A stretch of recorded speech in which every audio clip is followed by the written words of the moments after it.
It is estimated that the agricultural sector in Malawi accounts for as much as 35% of GDP and around 80% of export earnings.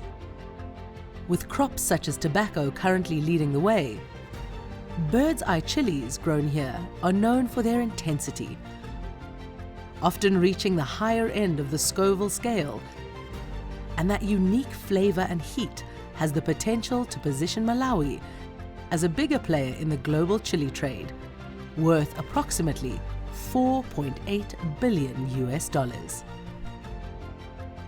This is Inside Africa.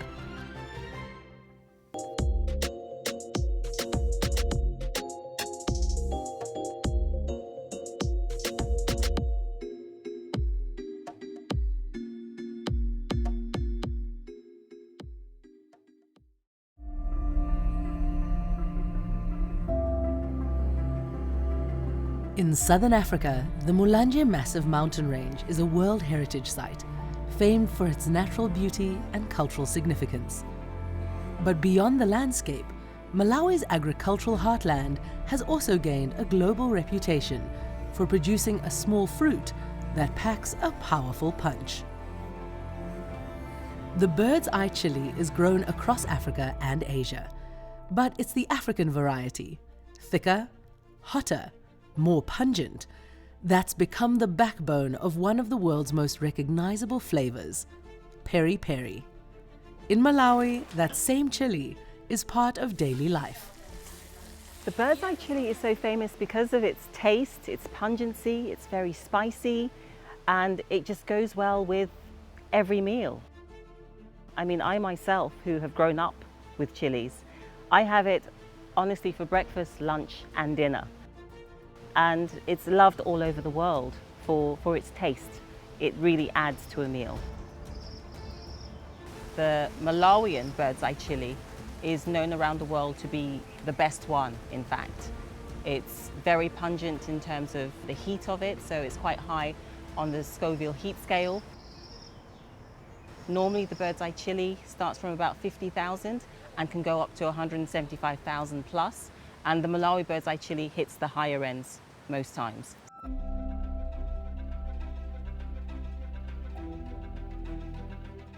For more than half a century, that heat has powered one of the country's most recognizable brands, NALI. NALI is a family business which was started by my late father, Alfred Nalilo Koromana, back in 1974. It's the same outfit. He looks very serious. Very serious. So I grew up with the business always as a part of my life because it was there even before I was born.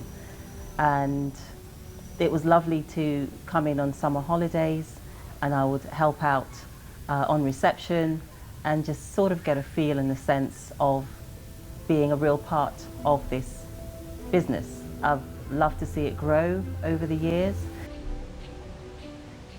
It started simple, a recipe developed at home, refined in a kitchen, and built on the idea that Malawi could produce and sell its own product.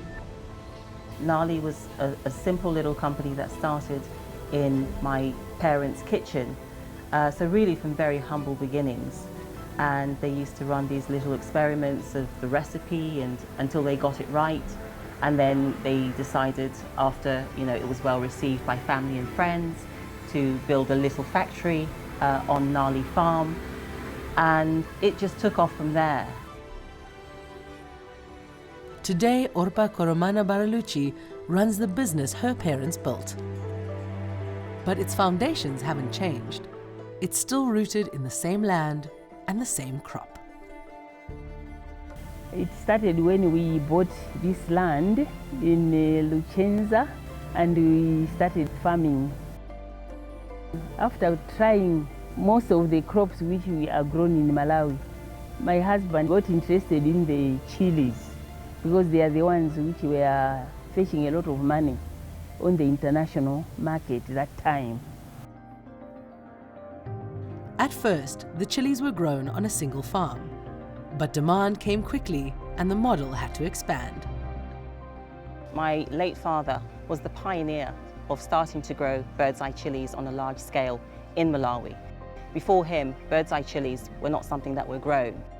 In fact, when he first started, people were laughing at him, saying, "Are you crazy? Why on earth would you grow chilies? You're never going to make any money from this. You're wasting your time." But he, forged on ahead and did it, against all odds and against all negative feedback. What followed was a shift from one farm to a network. Seeds distributed across the country, farmers growing independently and selling back into a central system. We decided to give seed to farmers from the southern region up to the northern region. We gave seed.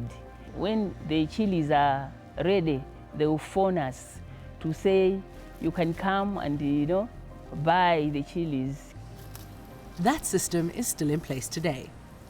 Planting, harvesting, drying, grading, almost entirely by hand. A supply chain built on labor and consistency.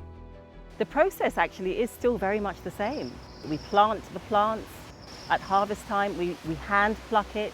So there really is that sense of connecting with the plant from start to finish. And it's always authentic Malawian hands at every step of the way, handling those chilies all the way through to the finished product. And over time, the system has come to rely on something deeper: trust between the people growing the crop and the people buying it. We keep our relationships strong through communication and also through living up to our word. I think it's very key that we haven't let our farmers down in all the years that we've been working with them. If we say we're going to do something, we deliver and we do it. And I think that was a problem they were having in the past. So if we agree on a price, that will be the price. If they need some help in some way, shape or form, whether it's agricultural tools, a watering can or a hoe or whatever it is. So we're always with them, along the journey from start to finish. They know that they can rely on NALI to help them along their way because it's to our mutual benefit. On supermarket shelves, in family kitchens, and in fields across the country, the same chili links the local community to the world. The chili crop, as we like to call it, our red gold, is literally that. It's $1 billion industry. Even with Malawi growing the chilies and other countries within the region growing the African bird's eye chili, we're still unable to meet the demand worldwide. So there is certainly room for much, much improvement. And we are hoping that, the more people that get to know about the African bird's eye chili, that they'll get into this industry and start growing it more on a larger scale. Which raises a bigger question: not just how much can be produced, but what that growth could mean.